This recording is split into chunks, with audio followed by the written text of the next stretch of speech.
Friend, मैं हूं bridge और आप हैं अपने channel bridge civil service classes पर, जो विश्वसनीय आंकड़ों को आप तक प्रस्तुत करता है। एग्ज़ाम के लिए जो बहुत महत्वपूर्ण आंकड़े हैं उन्हीं को हम लोग इस वीडियो में देखेंगे। ये वीडियो है इकोनॉमी के ऊपर। 250 प्लस क्वेश्चंस हम लोग अगले 40 मिनट में कवर करेंगे। आप अगर कर रहे हैं स्टेट पीसीएस, यूपीएससी, इस तरह के एग्ज़ाम का प्रिपरेशन और चैनल पे है पहली बार, तो सब्सक्राइब कर लीजिए। बहुत लाभ आपको मिलेगा और आपके जो प्रिपरेशन है उनको बहुत आसान बनाने का प्रयास किया जाएगा। आप इस चैनल से जुड़ने के साथ साथ कई सारे इम्पोर्टेंट फैक्ट्स तो प्राप्त करते ही हैं। इसके अलावा भी हम लोग इवेंट्स और समय समय पे दूसरे प्रोग्राम के जरिए आपके साथ कनेक्टेड होते रहते हैं। फिलहाल आज की जो वीडियो है ये इकोनॉमी से जुड़ी हुई है और पहला प्रश्न है, अर्थशास्त्र का जनक किसे कहते हैं? तो ये एडम स्मिथ है जिनको अर्थशास्त्र का जनक कहा जाता है। अर्थव्यवस्था की छोटी आर्थिक इकाइयों का अध्ययन अर्थशास्त्र के किस शाखा में किया जाता है? तो ये व्यष्टि अर्थशास्त्र होगा, यानी कि माइक्रो इकोनॉमिक्स। भारत में पंचवर्षीय योजना का नमूना किसके द्वारा बनाया जाता है? तो ये है राष्ट्रीय विकास परिषद। भारत में जो आर्थिक सर्वेक्षण होता है सरकारी स्तर पर, प्रतिवर्ष होता है ये, इसे कौन प्रकाशित करता है? तो ये वित्त मंत्रालय है। अर्थशास्त्र धन का विज्ञान है, ये किसने कहा था? मीन्स अर्थशास्त्र को विज्ञान के रूप में रिप्रेजेंट करना और धन का विज्ञान बताना, ये किसने कहा था? तो ये एडम स्मिथ ने कहा था। राष्ट्रीय कृषि और ग्रामीण विकास बैंक, जिसे हम लोग संक्षेप में नाबार्ड कहते हैं, की स्थापना किस पंचवर्षीय योजना में हुई थी?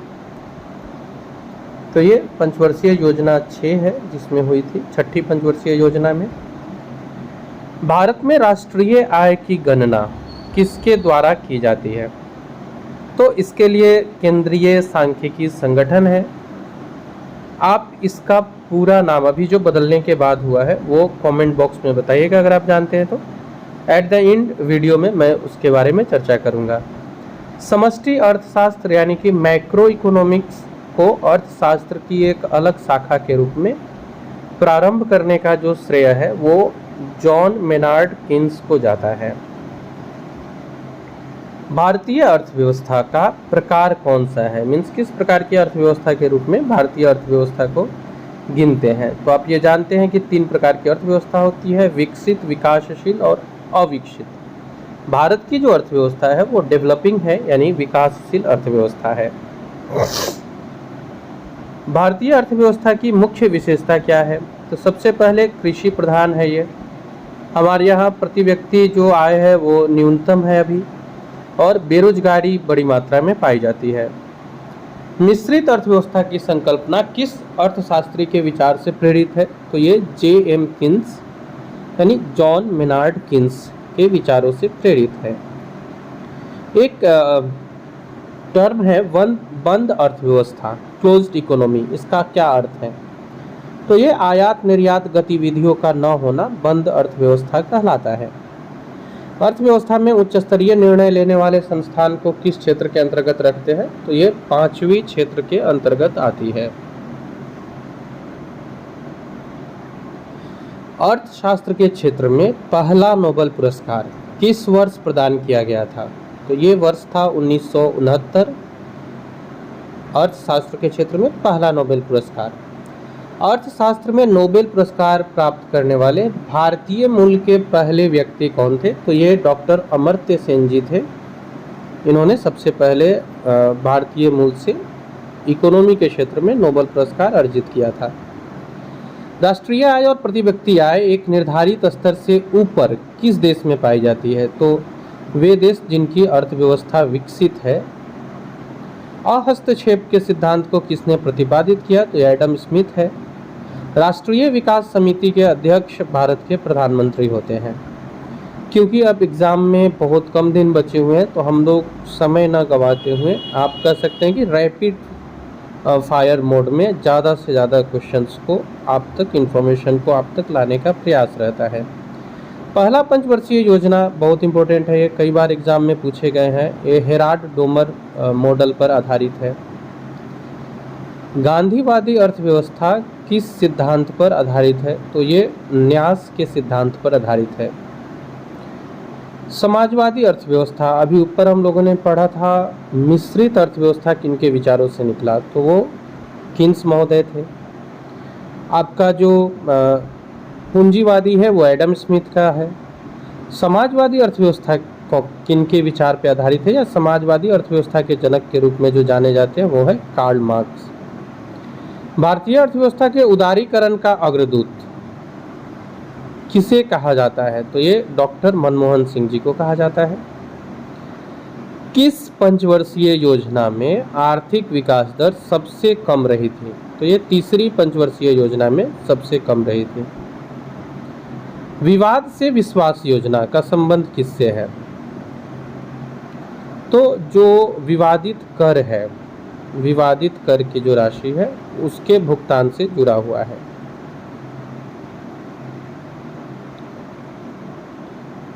विवाद से विश्वास योजना। फ्रेंड्स, आने वाले अगले आपको 30-35 मिनट में बहुत इंपॉर्टेंट सारे क्वेश्चंस मिलेंगे।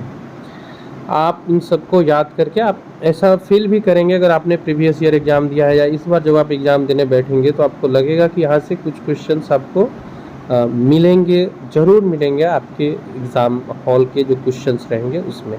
तो इसे बहुत अच्छे से देखिएगा। भारतीय बजट का प्रणेता जेम्स विल्सन है। ये जब भारत गुलाम था तब का है ये। हम लोग साथ साथ में ना कुछ ऐसे क्वेश्चंस को भी लेते हुए चलेंगे जो हमारे लिए इम्पोर्टेंट हो, और जहाँ एक्सप्लेन करने की ज़रूरत होगी हम उसे एक्सप्लेन भी करेंगे। लेकिन क्योंकि एग्ज़ाम अभी वो मोड में है, क्या बोलते हैं उसको, तुरंत हम जिसको बोलते हैं ना ऑन द गेट, ऐसा वाला हाल है, तो हम लोग रिवीजन मोड में इस क्लास को चला रहे हैं। एक एक कंटेंट के ऊपर विस्तृत वीडियो हम बनाएंगे। कुछ विषयों पे बनाई भी गई है जो आप चैनल में जाके देख सकते हैं।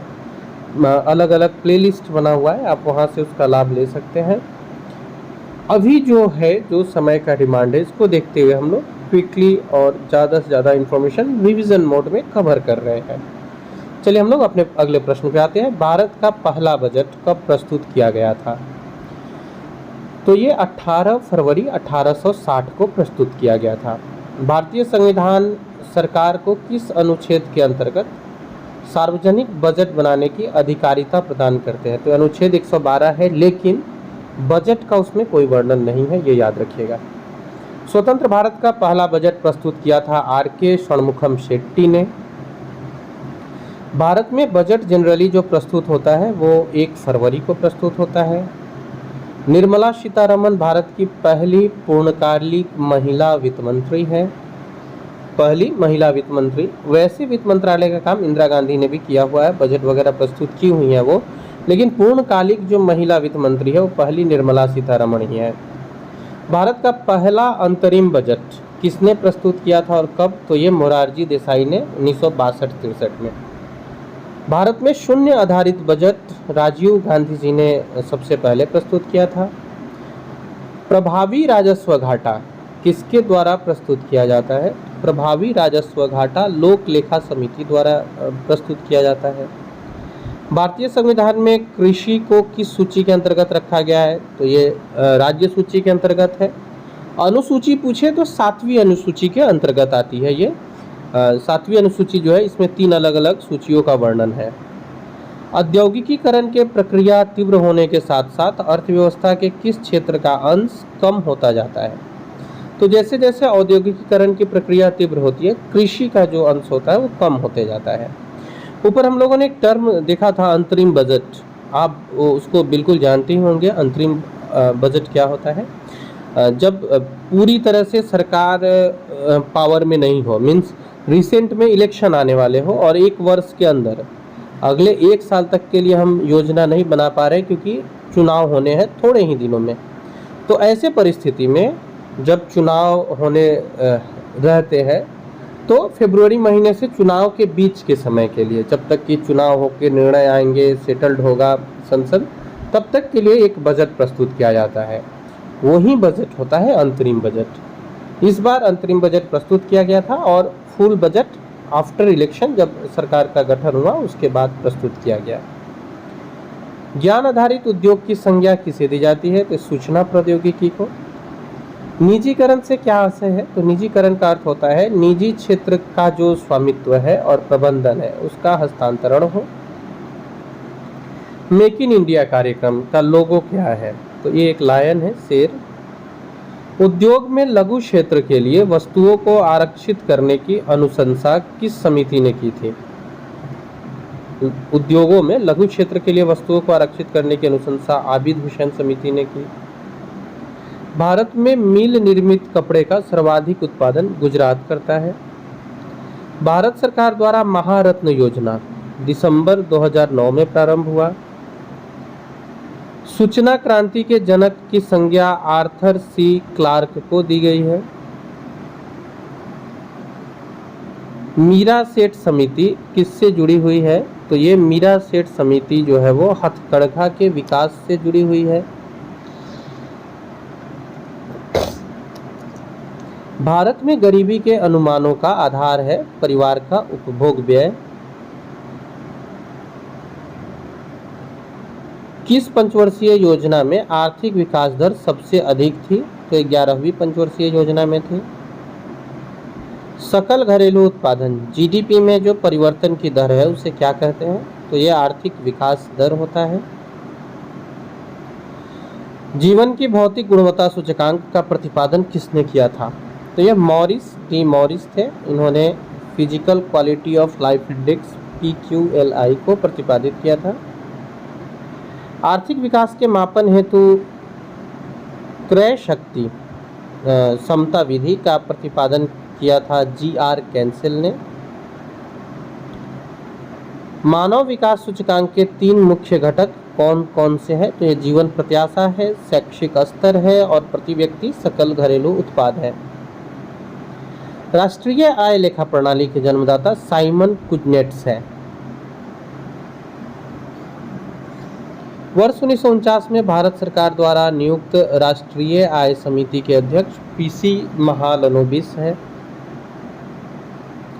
हिंदू वृद्धि दर ये किसी जाति से जुड़ा नहीं है, किसी धर्म से जुड़ा नहीं है, इसका संबंध राष्ट्रीय आय से है।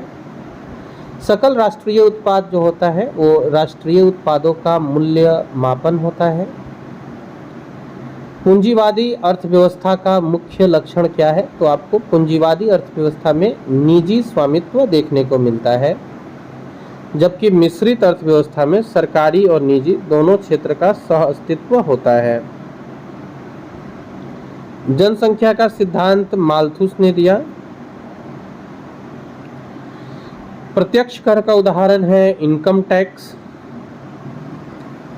पूरा जो है पूरा PURA ये मॉडल किसने दिया था? तो ये डॉक्टर APJ अब्दुल कलाम जी ने दिया था। Provision of urban amenities to rural areas. Lorenz curve जो है वो किसे दर्शाता है? तो ये आय वितरण को दर्शाता है। सकल राष्ट्रीय उत्पाद का मतलब होता है सकल घरेलू उत्पाद और विदेशों से प्राप्त निवल कारक आय, इन दोनों के योग को सकल राष्ट्रीय उत्पाद कहते हैं। बहुत इंपॉर्टेंट है ये। सामान्य संतुलन विश्लेषण किसने विकसित किया था? तो सामान्य संतुलन विश्लेषण को विकसित करने वाले हैं लियोन वालरस। किस भारतीय राज्य की GDP सबसे अधिक है? तो ये महाराष्ट्र की है। हालांकि आप एग्जाम के पहले एक बार इसको कंफर्म हो जाइएगा। मुद्रास्फीति को नियंत्रित करने के लिए सरकार को क्या करना चाहिए? तो ये रेपो रेट में वृद्धि कर दी जाती है। रेपो रेट में वृद्धि, बिल्कुल ठीक है। राष्ट्रीय आय के लिए किसका अधिकतम योगदान है? तो अभी वर्तमान में सेवा क्षेत्र का बड़ा योगदान है। मूल्य ह्रास जो होता है इसमें किसके मूल्य के बारे में देखा जाता है? तो ये मशीनरी जो होती है इसके मूल्य की हानि का विश्लेषण होता है। संयुक्त राष्ट्र मानव विकास सूचकांक किसके द्वारा विकसित किया गया था? महबूब उल हक के द्वारा ये डेवलप किया गया था। सतत आर्थिक विकास से क्या अभिप्राय है? तो वर्तमान पीढ़ी का विकास हो और साथ ही साथ भविष्य का भी आर्थिक विकास हो। भारत में प्रति व्यक्ति आय में वृद्धि की दर मंद होने का मुख्य कारण क्या है? पहला तो है कि यहाँ पे उच्च पूंजी उत्पाद अनुपात और जनसंख्या वृद्धि की जो दर है, ये जो है इसका रेशियो बहुत उच्च है। इसलिए सरकार में भारत में सकल घरेलू उत्पाद का सबसे बड़ा भाग सेवा क्षेत्र से आता है। भारत में आयकर की शुरुआत की थी जेम्स विल्सन ने। कर के ऊपर लगाया गया जो एक्स्ट्रा कर होता है उसे अधिभार कहते हैं। किस देश ने सबसे पहले जीएसटी लागू किया? तो ये फ्रांस है, और एकदम मतलब हम लोगों से 50 साल से ज़्यादा पहले 1954 में। संविधान के किस अनुच्छेद के अंतर्गत जीएसटी परिषद के गठन का प्रावधान किया गया है? तो यह अनुच्छेद 279A है। भारत में वस्तु एवं सेवा कर हमारे यहाँ कब लागू हुआ? 1 जुलाई 2017 से।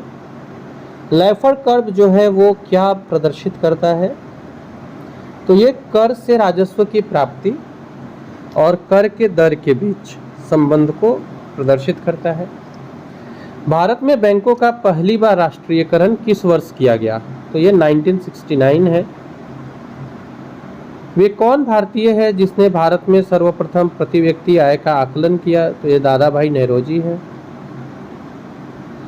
सेज का पूरा नाम क्या है? SEZ, special economic zone. आंतरिक व्यापार किससे संबंधित है? तो ये शेयर मार्केट से जुड़ा हुआ है। डेफिसिट फाइनेंसिंग का प्रभाव क्या होता है? तो डेफिसिट फाइनेंसिंग का प्रभाव होता है तरलता में वृद्धि। पशच बंकन सप्लाई वक्र यानी बैकवर्ड डिपेंडिंग सप्लाई कर्व, ये श्रम से जुड़ा हुआ है। विश्वव्यापी मंदी किस वर्ष हुई थी?